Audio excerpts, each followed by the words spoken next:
Hi dears, അപ്പം MLT class റൂമിലേക്ക് വീണ്ടും സ്വാഗതം. നമ്മളുടെ ഇന്നത്തെ ടോപ്പിക് എന്ന് പറയുന്നത് സിഫിലിസ് നമ്മൾ ഓൾറെഡി ഇന്നലെ ഡിസ്കസ് ചെയ്തിരുന്നു. പാർട്ട് 1 ആയിരുന്നു അത്. അതിൻ്റെ കണ്ടിന്യൂവേഷനായിട്ട് പാർട്ട് 2 സെഷനാണ് കേട്ടോ ഇത്.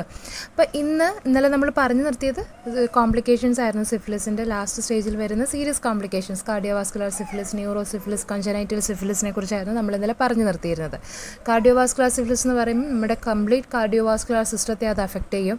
ന്യൂറോ സിഫിലിസ് എന്ന് പറയുമ്പോൾ നമ്മുടെ ബ്രെയിൻ, നമ്മളുടെ സ്പൈനൽ കോഡ്, ഇങ്ങനെയുള്ള നമ്മളുടെ പാർട്സിനെ അത് കൂടുതലായിട്ട് അഫക്റ്റ് ചെയ്യും. അതുപോലെ തന്നെ കൺജനൈറ്റൽ സിഫിലിസ് എന്ന് പറയുന്നത് ഗർഭസ്ഥ ശിശുവിന് അമ്മയുടെ ഉദരത്തിൽ തന്നെ ഉള്ള കുഞ്ഞിനും കിട്ടാനുള്ള സാധ്യതയുണ്ട്. അതേപോലെ തന്നെ കുഞ്ഞ് ഡെലിവറി ആയിക്കഴിഞ്ഞാൽ ഉടനെ തന്നെ കുഞ്ഞിന് വരാനുള്ള സാധ്യതയുമുണ്ട്. അപ്പം എങ്ങനെയാണ് നമ്മൾ ഈ സിഫിലിസിനെ ഐഡൻറ്റിഫൈ ചെയ്യുക?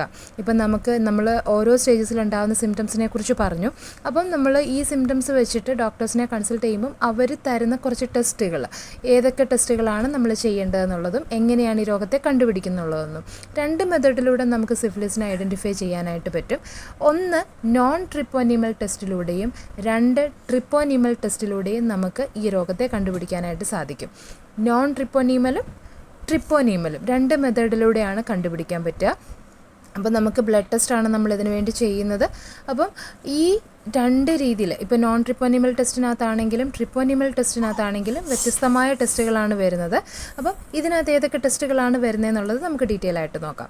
ഫസ്റ്റ് വണ്ണിൽ നോൺ ട്രിപ്പോനിമൽ ടെസ്റ്റ്, അതായത് നമ്മളുടെ ബോഡിയിലുള്ള ഹോസ്റ്റ് സെൽസ് അല്ലെങ്കിൽ ഈ ഇപ്പോൾ ട്രിപ്പോനിമ നമുക്ക് രോഗം പരത്തുന്ന ആ ഒരു ഓർഗാനിസം ഉണ്ടാവുമല്ലോ, ഇത് പ്രൊഡ്യൂസ് ചെയ്യുന്ന കാർഡിയോലിപ്പിൻ എന്ന് പറയുന്ന ഒരു സബ്സ്റ്റൻസ് ഉണ്ട്. പൊതുവേ ഇത് ട്രിപ്പോനിമ ഫാമിലിയിൽ പെടുന്ന ഓർഗാനിസംസ് ആണ് പ്രൊഡ്യൂസ് ചെയ്യുന്നത്. അപ്പോൾ ഈ കാർഡിയോലിപ്പിന് എഗൻസ്റ്റായിട്ട്, അതിനെതിരായിട്ട് നമ്മുടെ ബോഡി ഒരു ആൻറ്റിബോഡി പ്രൊഡ്യൂസ് ചെയ്യും. അപ്പം ആ ആൻറ്റിബോഡീസിനെ, അതായത് കാർഡിയോലിപ്പിന് എതിരായിട്ട് നിൽക്കുന്ന ആൻറ്റിബോഡീസിനെ ഐഡൻറ്റിഫൈ ചെയ്യാൻ വേണ്ടിയിട്ടാണ് നമ്മൾ ഈ നോൺ ട്രിപ്പോനിമൽ ടെസ്റ്റിലൂടെ ഉദ്ദേശിക്കുന്നത്. ഈ നോൺ ട്രിപ്പോനിമൽ ടെസ്റ്റ് ചെയ്താൽ ഉടൻ തന്നെ ആൾക്ക് ഇപ്പം റിയാക്റ്റീവ് ആണോ നോൺ റിയാക്റ്റീവ് ആണോ എന്നാണ് നമ്മൾ റിസൾട്ട് കൊടുക്കുക.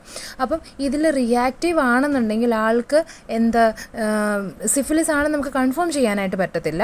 പക്ഷേ എന്തോ ഒരു ഓർഗാനിസം ഇപ്പം ഒരു ഹോസ്റ്റൽ നമ്മുടെ ബോഡിക്കുള്ളിലുണ്ടെന്ന് നമുക്ക് ഐഡൻറ്റിഫൈ ചെയ്യാൻ പറ്റും. അപ്പോൾ 2 ടെസ്റ്റുകളാണ്. ഒന്ന് VDRL, രണ്ടാമത്തത് RPR. VDRL എന്ന് പറയുന്നത് വിനറൽ ഡിസീസ് റിസർച്ച് ലബോറട്ടറി, RPR എന്ന് പറയുന്നത് റാപ്പിഡ് പ്ലാസ്മ റിയേജൻ ടെസ്റ്റ്.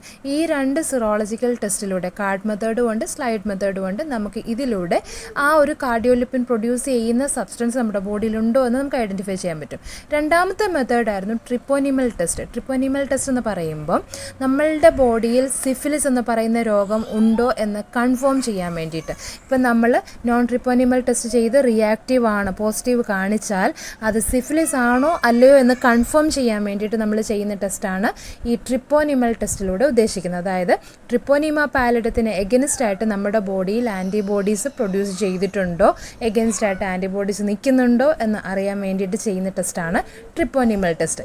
ഈ ട്രിപ്പോനിമൽ ടെസ്റ്റ് അല്ലെങ്കിൽ ഈ കൺഫർമേറ്ററി ടെസ്റ്റ് ചെയ്തതിന് ശേഷം മാത്രമേ ആ വ്യക്തിയിൽ സിഫിലിസ് എന്ന് പറയുന്ന രോഗം ഉണ്ടോ ഇല്ലയോ എന്ന് ഐഡൻറ്റിഫൈ ചെയ്യുള്ളൂ. അതിനായി ആദ്യം ചെയ്യുന്ന test FTA-ABS fluorescent treponemal antibody absorption test, രണ്ടാമത്തത് TPPA treponema pallidum particle agglutination test, മൂന്നാമത് എൻസൈം ഇമ്മ്യൂണോ അസേ.